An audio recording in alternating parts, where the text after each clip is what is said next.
No, I mean, the minute you start a war, be ready to fight till the end. So we are going to say that we remove those taxes, because if you just say there's no tax, yet it is there, it is in the document. So if you've started that fight, we go all the way. The president said that people earning less than 30,000 shillings should not be paying any taxes. Yeah.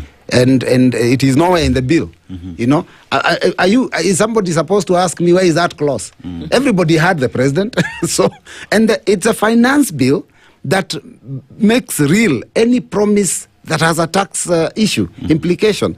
So if the president did say that people earning less than 30,000 should not pay taxes, we are supposed to amend the income tax, the schedule of pay as you earn, so that it reflects the same. But we have not. It is not there. Why wouldn't that be done?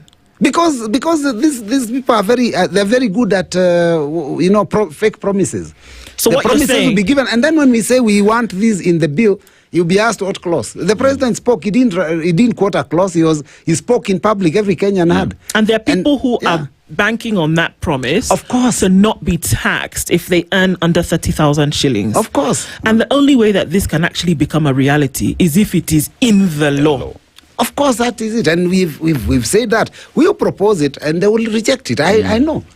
We'll be saying for the first time, we'll be saying yes, they'll be saying no. You know, but there is an explanation that has been given that by the time the president was giving that promise, the proposals already were in place, and that the cabinet secretary, together with the majority leader, I remember that statement. They said they would work around it and see to it that is achieved. But like we've rightfully just established, that can't happen without putting it in the law and addressing the tax measures within the law. That everything else that is being said is Kenyans being taken for a ride. Of course it is. Okay, I'll admit it is possible that they can come to introduce another law later to make that adjustment. But this is the law that makes adjustments to tax matters. It is the same one that increased the pay as you earn to 35% in 2023. So why is it suddenly not the same law that you can use? And already it is undergoing public participation. Yes. All you have to do is, as a committee, is recommend and put it there. If the executive actually wanted to give a relief to Kenyans earning less than 30,000, they would have done it. It is just like that. They would have just proposed an amendment and given it to the committee, and the committee would have actually proposed it as one of the amendments. But I'll tell you that there will be quite a number of amendments on the floor of the House that will try and get rid of some of these things and create clarity in some of them, because there's also a lot of ambiguity in the manner in which some of these things have been drafted, and the arguments and the counter arguments really sometimes you look at it and you wonder whether it is just semantics or it's real. You know, that when we say they've imposed a tax on non-resident rental income, and they argue that there is no new tax, but if you read the law, it actually says that. So and then the increase on excise duty on phones to 25%, and they will argue and say, oh no, we've changed it somewhere else. We are trying to restructure it. But then when you look at this, it says that this will be implemented upon activation of the phone. Even the logic and the system behind it, I don't think they can explain, because this is something borrowed from places like the US. In the US, you don't go to a phone and buy a phone. I mean, to a shop and buy a phone. You actually buy a phone from phones are connected to the service providers. Yes. So in the US, you go and walk into a Safaricom or a Telcom shop or an Airtel shop. That's where you find phones. In Kenya, you go to the streets of Nairobi. Majority of the shops are selling phones. So how does that shopkeeper reactivate that phone there? Kenyans will just walk in, buy the phone and walk out with it. KRA should tell us, how will they do if you go and buy a phone? How will they now come to tax you the 25%, because they're saying it's not going to be taxed. Activated. So how do they charge you? How do they? You don't activate it at the shop. No, you don't. You can buy downtown. Are you going to activate it with the character who's selling it to you there? You pick your phone, you go, you just confirm that it's working. Then you go and put your SIM card at home. Now, activation is actually the when you put that SIM card. You don't have to. So how will they even collect that tax? So there's a lot of things that they can't even explain themselves. So we've tried to clean up, and we'll be proposing amendments as we go on. We'll be debating with them, and where we can see eye to eye, we will.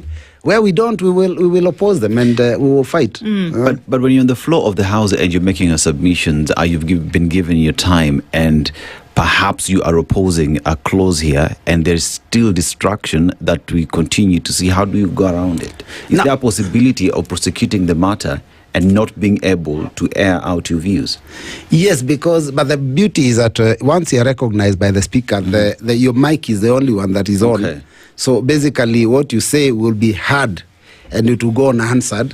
What the others will be shouting will not go unanswered. But of course, it's a very sometimes very chaotic situation that you can be in when you're introducing something they don't want to see, or you're opposing something that they are supporting. So sometimes it gets quite unruly. Yeah. I mean, yesterday got unruly when members even the whole of that vote was taken when the House was disorderly, which basically meant that no business should take place. Yes. Because the minute the House is disorderly, members are on their feet from both sides of the aisle, and they're walking around the mess. All sergeant at arms are protecting the mess. How then do you conduct business?